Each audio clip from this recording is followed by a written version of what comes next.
நிறுத்தவே முடியாது. பாண்டி பெட்ரோல் இருந்தா பொசிக்க விடுவோம். என்ன என் பேக்கை பத்தி உங்களுக்கு என்ன தெரியுமா? பேக் தான் ஓட்ட ஓட்ட வந்துச்சேன். தச்சுட்டு வா போய்.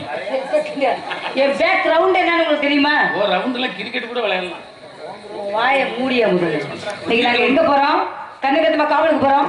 எங்க அன்பு அண்ணன் வருகை தந்திருக்காங்க. ஆமா, அன்பு அண்ணன் அவர்களுக்கு அவர்கள் குடும்பத்தவர்களுக்கு எங்க சார்பாக நன்றி தெரிவித்துக் கொள்கிறோம். வணக்கம் வணக்கம். அதனால காவலுக்கு போறதுக்குள்ள அம்மா வந்திருப்பாங்க. அம்மா அம்மா ஒன்னொன்னா எடுத்து தப்பிருப்பாங்க. அம்மா யார நினைக்கிறாங்க?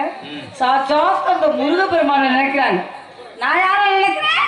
அவங்க அண்ணன் தம்பி 7 பேர்த்தையுமே நினைக்கிறேன். 7 பேர் உயிரும் போயிடும். ஒரு ஆளை நினைச்சாத்தான் பிரச்சனை. 7 பேர்த்தையும் நினைச்சோம்னா அவங்களுக்குள்ள அடிச்சுக்கிட்டு செத்துக்குவாங்க. இதை பத்தி நீ என்ன நினைக்கிற? அதனால என் மனசுல ஆசை சொல்லவா? பிடிங்க. நான் யார காதலிக்கிறேன்னு நீங்க எல்லாரும் கண்டுபிடிக்கணும். காதலிக்கிற சரி, அவன் பாவம் எவன் தெரியலையே. கண்டுபிடிச்சி கண்டுபிடிச்சி காதல் நோய கண்டுபிடிச்சி கண்டுபிடிச்சி கண்டுபிடிச்சி காதல் நோய கண்டுபிடிச்சி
கண்டுபிடிக்கிறேன்.